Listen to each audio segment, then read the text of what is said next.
Chapter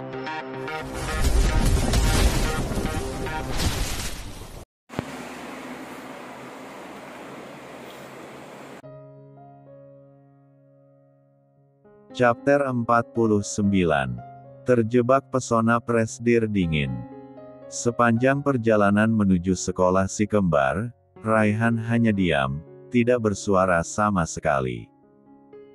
Jovan dan Jovin sampai keheranan dengan tingkah Dedi mereka itu. "Dedi kenapa?" tanya Jovan dalam hati. "Entah. Adek nggak tahu," Kak balas Jovin dalam hati pula. "Apa ini ada hubungannya sama Momi?" "Iya. Mungkin aja, Kak." Abis ngobrol sama Momi, Dedi langsung jadi pendiam. "Ditanyain nggak, nih?" "Tanyain, lah. Tapi, kakak aja, ya. Adek bantu aja." Jovan mengangguk setuju. Keduanya menoleh bersamaan ke arah Raihan yang duduk termenung menatap keluar jendela. Sesuai kesepakatan telepati, mereka berdua harus bertanya lebih lanjut mengenai alasan keterdiaman sang Dedi. "Dedi," panggil Jovan menusuk-nusuk lengan Raihan dengan jemari mungilnya. Raihan sedikit tersentak. Ia segera menoleh ke arah putra-putrinya yang menatap dirinya penuh tanda tanya. "Kenapa, San? Dedi kenapa? Kok diam aja?" tanya Jovan penasaran. Dedi, kok kelihatan murung, sih? Apa gara-gara Momi?" timpal Jovin membantu sang kakak. Raihan terdiam sejenak. Posisi mereka saat ini memang berada di jok tengah mobil. Sosok di balik kemudi adalah Alvin. Alhasil, lelaki yang menjabat sebagai asisten sekaligus tangan kanan Raihan itu diam-diam menyimak pembicaraan di belakang. "Hao. Dedi cuma bingung, twins," ucap Raihan putus asa usai menghela napas berat. "Bingung kenapa, Dad?" tanya Jovin. "Momi kalian kayaknya nggak suka sama Dedi," cicit Raihan. "Memangnya Dedi kurang apa? Apa yang terjadi, Dad?" tanya Jovan. Raihan menghela napas panjang, bersiap untuk menceritakan kejadian di luar mansion kala dirinya dan Agila tengah berbicara berdua. Flashback on. "Ayo kita menikah, Oil." "Hei, Agila cengok. Ulang, Rai, ulang lagi. Ayo, kita menikah, Ayla." Gemas Raihan. "Wedding, mari, nikah, kawin." "Wah, menikah sama kamu," hening sesaat. Agila masih berusaha mencerna dengan baik otak dan hatinya, sedangkan Raihan menanti dengan sabar. Sayangnya, yang ditunggu malah terbahak kencang, entah alasannya apa. "Hahaha. Jangan bercanda, Rai. Menikah hahaha." Tawa Agila menggema. Raut wajah Raihan berubah datar seketika. La tersinggung karena Agila mengira ia hanya main-main. Padahal, pernyataan ini karena memang benar diinginkannya. "Aku serius, Oil. Aku mau ngajak kamu nikah." Tawa Agila terhenti tiba-tiba. Wanita itu menatap mata Raihan lekat-lekat. Ada kesungguhan yang terpancar di binar lelaki itu. Agila memalingkan wajah ke samping, tidak mau memandang Raihan lagi. "Apa ini karena anak-anak?" "Itu salah satunya. Tapi, aku secara pribadi emang suka sama kamu. Bahkan, mungkin sekarang udah berubah jadi cinta," jelas Raihan meyakinkan Agila. Ia meraih kedua tangan Agila dan menggenggamnya.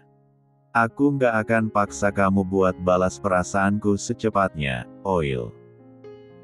Perasaan nggak bisa dipaksa, aku tahu itu. Tapi, aku mau kita mulai hubungan ini dengan menikah, terus saling membuka diri," dan bangun keluarga kecil. Agila menghela napas berat. Ia menarik tangannya dari genggaman Raihan perlahan. Entah apa yang ada di otak Agila saat ini, Raihan tidak mengerti. Namun, yang pasti, ada keraguan besar di binar wanita itu. Ada sesuatu yang disembunyikan. Semacam rahasia besar yang dipendam. Maaf, Rai, aku nggak bisa, jawab Agila lesu. Kenapa nggak bisa? Seenggaknya kita coba mulai hubungan demi anak-anak, kan? Raihan tidak menyerah. Ia akan terus berusaha meyakinkan Agila. Bagaimanapun, wanita ini sudah ia cap sebagai miliknya. Raihan tidak akan terima jika sampai Agila memilih bersama lelaki lain. Agila mengedarkan bola matanya, menghindari sorot kecewa yang Raihan tunjukkan. Aku nggak bisa, maaf. Kakinya mundur selangkah. Anak-anak nunggu di dalam, ayo masuk. Raihan menatap nanar punggung Agila yang masuk ke dalam mansion, meninggalkan dirinya seorang selepas mengatakan kalimat penolakan. Kenapa kamu nggak bisa terima aku? Oil, flashback off. Jovan dan Jovin manggut-manggut mendengar kronologi cerita dari Raihan. Entah mengapa, mereka merasakan sesuatu dari sang momi. Ada semacam hal yang mengganggu benak Agila jika dilihat dari penolakan wanita itu. Agila menolak langsung tanpa memberikan alasan yang logis. Padahal, selama ini, Agila adalah tipe wanita yang mengedepankan logika jika menghadapi suatu masalah. Ini aneh, benar-benar aneh. Nanti kami bantu, Dat buat cari tahu kenapa Momi nolak Dedi, kata Jovin menenangkan Dedi-nya yang masih nampak murung. Dedi jangan menyerah, ya. Kami mau punya keluarga lengkap. Penuturan Jovin membuat Raihan tersenyum tipis. Ya, itu yang ingin dia perjuangkan. Keluarga lengkap untuk kedua anaknya. Dedi akan berusaha, Gel. Tuan muda, kita sudah sampai di sekolah, kata Alvin menginterupsi percakapan di belakang. Raihan menoleh keluar. Benar saja, mobil telah berhenti di depan gerbang sekolah si kembar. Tak ingin membuat terlambat, Raihan segera turun dan membantu Jovan juga Jovin keluar dari mobil.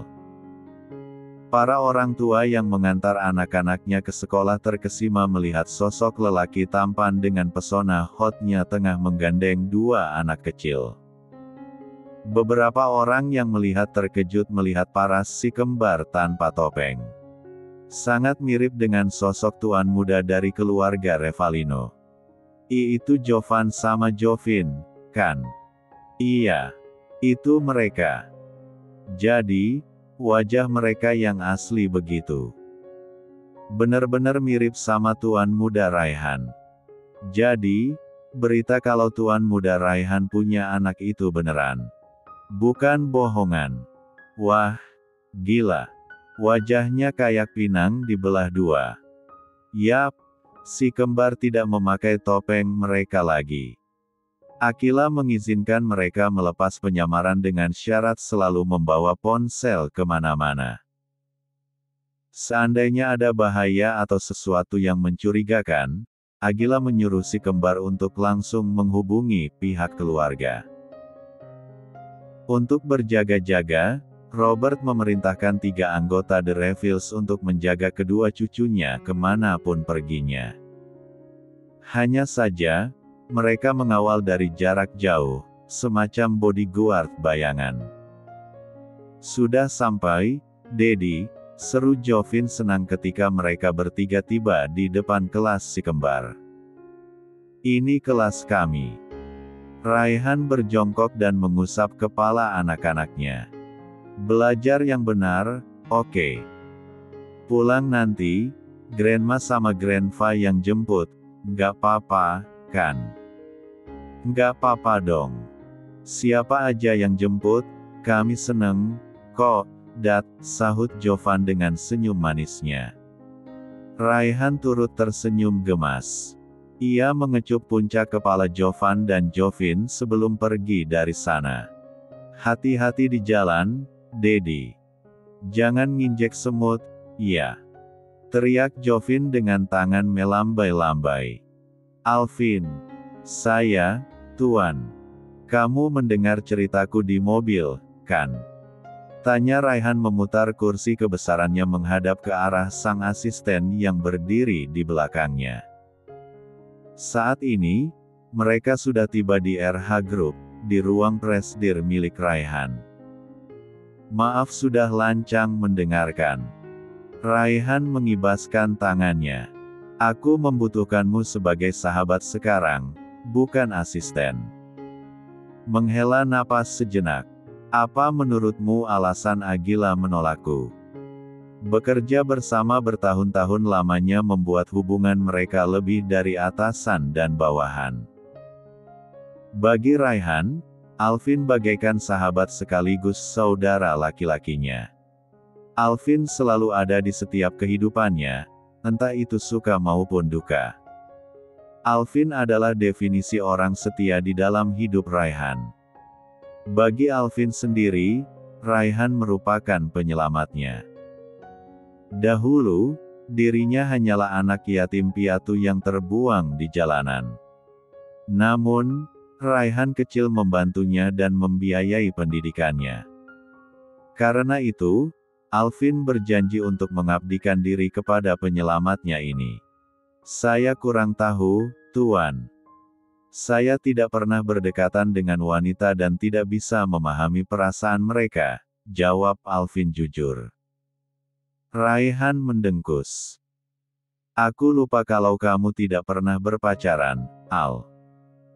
Bertanya pada Alvin mengenai cinta, tidak akan mendapat jawaban yang memuaskan.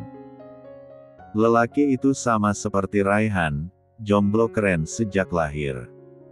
Hanya saja, Raihan pernah berpacaran sekali, sih, dengan Chelsea dulu. Mungkin, Tuan harus mencari tahu tipe lelaki idaman Nona Agila, Tuan. Dengan begitu, Tuan bisa menyesuai diri dengan Nona Agila.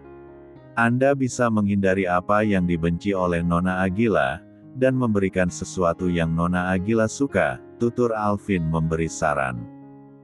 Raihan menaikkan kedua alisnya.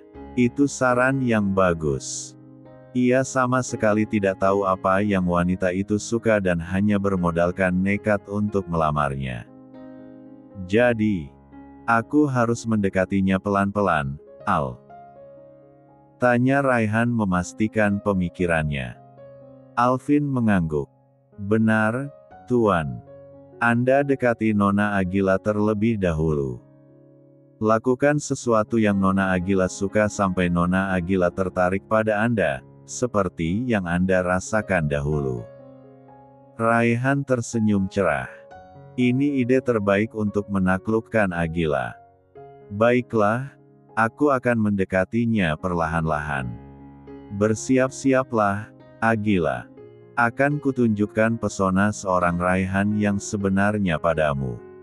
Chapter 50. Tuan muda, panggil seseorang kepada sosok majikannya. Pribadi yang disebut Tuan muda itu hanya melirik sekilas, pertanda bahwa ia mendengarkan. Nona Agila ada di Indonesia, Tuan. Sang Tuan muda menarik sebelah sudut bibirnya, tersenyum miring. Ia baru saja mendapat kabar yang mengejutkan hati dan pikirannya. Tidak disangka-sangka, Agila akan nekat datang ke Indonesia setelah diberi ultimatum penuh ancaman. Sejak kapan? Tanya Tuan muda tersebut. 1 bulan yang lalu, Tuan, jawab asistennya. Pergilah. Asisten itu membungkuk sebentar, baru keluar dari ruang kerja milik Tuan mudanya. Sementara yang berada di dalam, lelaki itu masih nampak santai walaupun sebenarnya hatinya sedikit dongkol. Aku nggak ngangka kamu akan ingkar janji, lah. Kayaknya, peringatan yang dulu masih belum cukup buat kamu. Di Jakarta, Indonesia. Akila duduk termenung di ranjang kamar rumahnya sendiri. Ajakan pernikahan dari Raihan masih terbayang-bayang di kepalanya. Sudah diusir berulang kali, namun tetap tidak ada hasil. Agila sampai lelah sendiri. Aku tahu, ini pasti terjadi, gumam Agila resah. Dari awal, Agila sudah menebak kalau Raihan pasti akan mengajaknya menikah. Lelaki itu tentu ingin mengikatnya dengan suatu hubungan yang pasti mengingat keduanya terhubung melalui si kembar.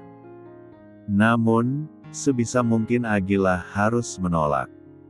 Keberadaan Agila, Jovan, dan Jovin di Indonesia sangatlah tidak dibenarkan. Orang itu pasti sudah tahu pasal dirinya yang telah nekat datang ke negara kelahiran. Hukuman menanti dirinya di masa depan. Dan, sebelum itu terjadi, Agila harus membuat persiapan matang-matang. Jika ada yang harus dikorbankan, maka biar dirinya saja yang melakukan. Demi kedua buah hatinya, Agila rela menerima hukuman apapun dari orang itu, asalkan si kembar bisa tetap mengukir senyum bahagia. Aku, kamu, dan anak-anak. Siapapun pemenang permainan ini, anak-anakku akan tetap mendapat hasil terbaik, Tuan Muda Sialan. Sementara itu, di sekolah si kembar, Robert dan Reva menanti kedua cucunya di depan gerbang bersama para orang tua yang lain. Mereka sama sekali tidak peduli dengan tatapan bertanya-tanya dari insan lainnya. Tujuan mereka ke sini, kan, untuk menjemput cucu kesayangan, bukan meladeni omongan netizen. Bel pulang sekolah berbunyi. Seluruh siswa dan siswi dari berbagai kelas berhamburan keluar, mencari orang tua masing-masing. Beberapa di antaranya ada yang membawa kendaraan sendiri, maksudnya sepeda. Robert dan Reva celingukan mencari si kembar. Jovan sama Jovin mana? Iya. Tanya Reva kebingungan melihat begitu banyak anak yang berlarian. Mungkin belum keluar, balas Robert seraya menengok ke sana kemari. Tatapannya berhenti di satu objek, senyum had pria itu mengembang. Nah, itu cucu kita, tunjuknya. Grandma, Grandpa, teriak Jovin riang. Gadis kecil itu berlari ke arah Robert dan Reva, meninggalkan sang kakak yang masih tetap berjalan santai karena tidak mau berdesakan. Jovin menghambur ke pelukan Robert yang sudah berjongkok menyambut dirinya. Grandpa sana Grandma nunggu lama, iya. Enggak, cantik. Baru sebentar, kok, jawab Robert apa adanya.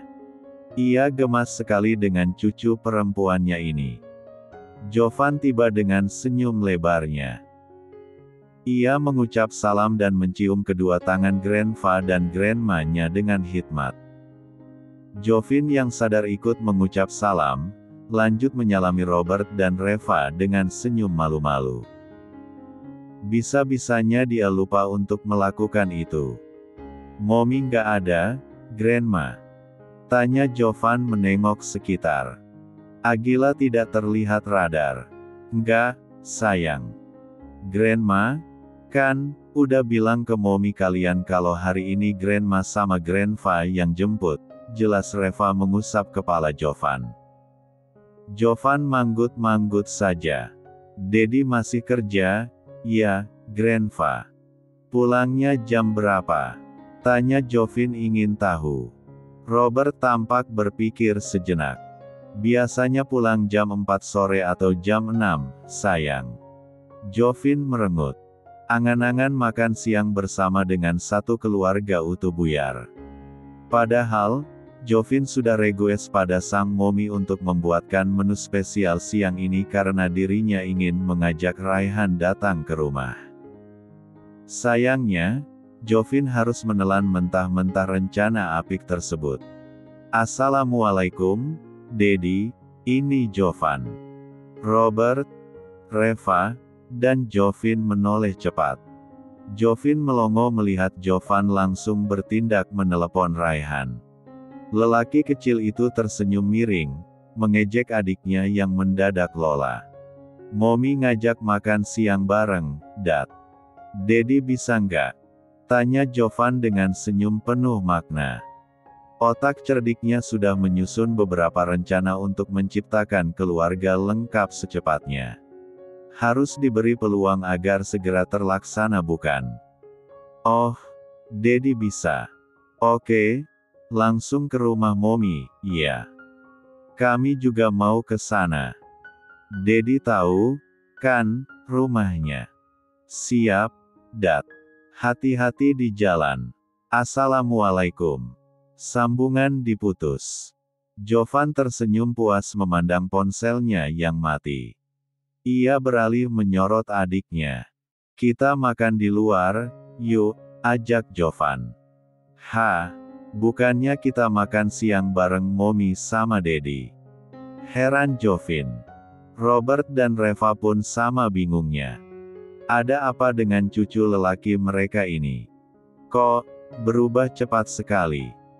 Biar Momi sama Dedi makan berdua, Dek. Kita kasih kesempatan sama Dedi biar bisa berduaan sama Momi, jelas Jovan singkat. Hatinya sangat berharap rencananya ini bisa membuat Raihan dan Agila lebih dekat. Tidak perlu langsung menikah.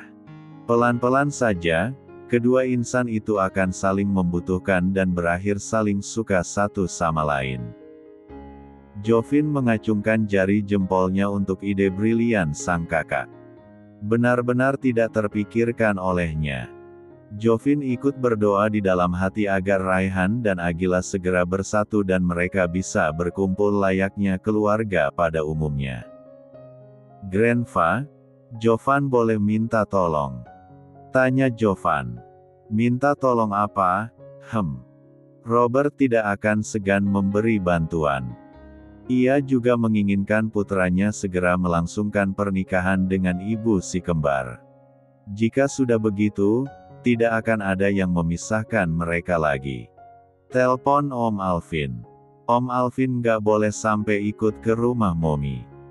Nanti malah Dedi sama Momi gak jadi berdua.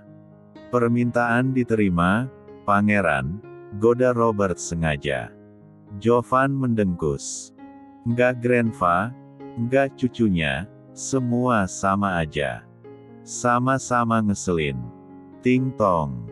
Agila mengukir lengkungan manis melihat menu spesial pesanan si kembar telah siap di meja makan. Tanpa melepas celemek yang menggantung, Agila bergegas menuju pintu utama. La membukanya dengan senyum lebar. Hai. Agila mengerjap-ngerjapkan matanya beberapa kali, lengkungan di bibirnya mendatar perlahan. Ia menepuk pipinya sekali, memastikan sosok di depannya ini sungguhan tuan muda yang dia kenal. Bukan mimpi, gumam Agila dengan bodohnya. Raihan tergelak. Ia tersenyum tampan dan maju selangkah, menipiskan jarak antara dirinya dengan Agila. Kenapa? Kok kaget? Rai, kamu di sini. Terus anak-anak mana? Agila berusaha mengalihkan pandangan. Namun sialnya, bola mata Agila masih sesekali melirik ke arah Raihan. Lelaki itu masih mengenakan setelan kantoran. Hanya saja tanpa jas, cuma kemeja yang telah digulung lengannya hingga ke siku. Kesannya itu, seksi sekali. Agila mana tahan. Kenapa aku di sini? Raihan bertanya pada dirinya sendiri. Ya karena aku kangen sama kamu. Dek. Wah. Chapter 51. Rai, kamu di sini. Terus anak-anak mana? Agila berusaha mengalihkan pandangan. Namun sialnya, bola mata Agila masih sesekali melirik ke arah Raihan. Lelaki itu masih mengenakan setelan kantoran. Hanya saja tanpa jas, cuma kemeja yang telah digulung lengannya hingga ke siku. Kesannya itu, "Iho, seksi sekali." Akila mana tahan. "Kenapa aku di sini?" Raihan bertanya pada dirinya sendiri. "Ya karena aku kangen sama kamu." Dek, wah. Akila cengok. Jawaban Raihan sangat tidak diduga otak cemerlang Akila. Wanita itu sampai tidak sadar dengan jarak yang kian berkurang. Hembusan napas hangat Raihanlah yang membangkitkan Akila dari lamunan. "Kamu terlalu dekat, Rai, jauhan dikit." Akila melangkah mundur seraya menahan D4 Raihan dengan jemari telunjuk. Sayangnya, bukan Raihan namanya jika ia menurut tanpa sedikit perlawanan. Lelaki itu mempersempit batas aman, tak mau berhenti sekalipun keduanya kini bertambah mundur hingga terjerembab ke sofa. Posisi yang pas dengan Raihan berada di 4 tas. Akila merutuki kebodohannya. Sudah tahu di belakangnya ada sofa untuk menerima tamu, ia malah berjalan ke sana dan memberi kesempatan kepada Raihan untuk lebih mengintimidasi. Saat ini pun rasanya Akila seakan kehilangan kekuatannya. Aura Raihan sukses menghipnotis tubuh dan panca indera. "Rai, jangan aneh-aneh, ya. Nanti kalau anak-anak lihat, kap." Akila membelalakkan mata merasakan sebuah kecupan mendarat di bibirnya. Sementara Raihan tersenyum puas melihat semu merah mulai muncul di pipi wanitanya. Demi kacang yang tumbuh jadi keledai, ini Akila gemesin parah. "Raihan terekam sekarang boleh tidak, iya?" "Rai, kamu." Kap. Raihan menjatuhkan bibirnya tepat di atas birai ranum Akila. Tidak hanya kecupan manis, namun juga sedikit luks, matan memabukkan yang sukses membuat Ayla menegang di tempat. Otaknya sudah memprotes keras, tapi tubuh Akila seolah menerima setiap perlakuan itu. Dasar pengkhianat. Tubuh apaan in? Mengetahui sang pihak keluarga tidak memberontak, tentu saja membuat pihak lelaki lebih bersemangat. Hingga detik ini, Akila hanya diam. Jantung wanita itu berdegup kencang, entah karena apa. Pikirnya, mungkin karena adegan XX. "Oil," panggil Raihan berbisik tepat di depan wajah Akila. Kening keduanya beradu. Ada kabut tak kasat mata di binar Raihan yang bisa Akila lihat. "I love you." Bisik Raihan lagi. "Dek, ini tidak benar. Ayo kita masuk, Grandma, Grandpa," ajak Jovin riang. La menarik tangan Robert dan Reva memasuki rumah Akila.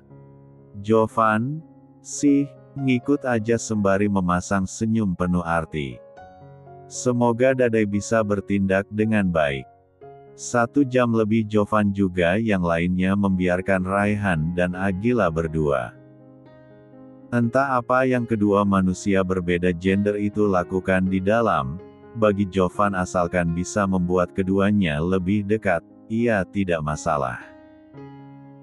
Lelaki kecil itu tidak tahu saja kalau wanita dan pria yang berada dalam satu ruangan adalah suatu yang dilarang. "Ceklek. Mommy. Daddy." Panggil Jovin menggema. Tidak ada jawaban. Jovin bingung. Ia menoleh ke kanan dan ke kiri, mencari sosok, tidak usah dicari. Mata Jovin terbelalak melihat penampakan lelaki tengah tergeletak tak berdaya di ubin dingin rumah. "Daddy," pekik Jovin. Ia buru-buru menghampiri Raihan yang hanya diam mendengar panggilannya. Kakinya ditekuk, posisi berlutut di samping Raihan. "Daddy. Daddy kenapa?" Raihan membuka mata. Ia tersenyum kecil melihat putrinya memasang raut cemas. Daddy fine, girl. Terus ngapain bobo di lantai? Tanya Jovin dengan polosnya. Menyaksikan Raihan berbaring di bawah, tentu saja otak jenius Jovin berpikir kalau Daddy-nya tengah tidur di sana. Dia masih polos, jadi jangan dicemari otaknya. Nggak apa-apa, jawab Raihan sedikit meringis. Padahal, ada sesuatu yang ada apa-apa di tubuhnya. Dan, semua ini gara-gara Akila yang tiba-tiba mengamuk dan meninggalkan dirinya dengan perintah tak terbantahkan. Kamu ngapain di lantai? Heran Robert. Udah kayak babu aja. Raihan menghela napas berat. Emang abis jadi babu, Pi? Baju Daddy, kok basah sih? Jovan ikut-ikutan bertanya. Pakaian Raihan basah total, udah kayak orang abis kecemplung sumur gitu. Daddy abis main hujan-hujanan, iya. Tuduh Jovan sengit. Kok, nggak ajak-ajak, sih? Tuh, kan. Otak si kembar masih polos sekali. Reva dan Robert saja sampai tidak sanggup menahan tawa. Mommy, twins, timpal Akila yang tiba-tiba muncul entah dari mana. Tadi Daddy Rai bantu Mommy bersih-bersih rumah, pokoknya Mommy seneng banget. Si kembar tersenyum lebar. Melihat senyum Mommy mereka yang tampak tidak dibuat-buat membuat keduanya berpikir bahwa hubungan Akila dan Raihan kian dekat. Hati kelewat lugu itu bersorak senang. Berbeda dengan Robert dan Reva yang refleks menutup mulut, tak kuasa menahan tawa lagi. Sepertinya sepasang suami istri paruh baya itu mengerti maksud Akila. Raihan baru saja disiksa habis-habisan untuk membersihkan rumah ini yang ukurannya juga terbilang lumayan luas. Raihan menghembuskan napas panjang. Sampai kapan penderitaan ini berlanjut, ya Allah? Luluhin satu hati aja. Susahnya minta ampun. Malamnya, Robert dan Reva pamit pulang. Keduanya sengaja memberi kesempatan pada Raihan, Akila, Jovan, dan Jovin untuk berkumpul bersama. Kalau Ellie, gadis itu jangan ditanya. Sehari setelah pesta perayaan ulang tahun, Ellie pamit untuk pergi ke Korea Selatan untuk menghadiri konser idolanya. Laknat banget jadi sahabat. Rumah Akila semakin terasa hangat suasananya.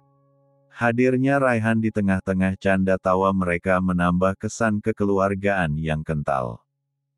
Akila bahkan sampai sedikit merasa berdebar dengan situasi ini. Rasanya sudah seperti keluarga kecil yang bahagia. Jovan dengan antusias menunjukkan beberapa alat ciptaannya yang dibawa ke Indonesia kepada Raihan.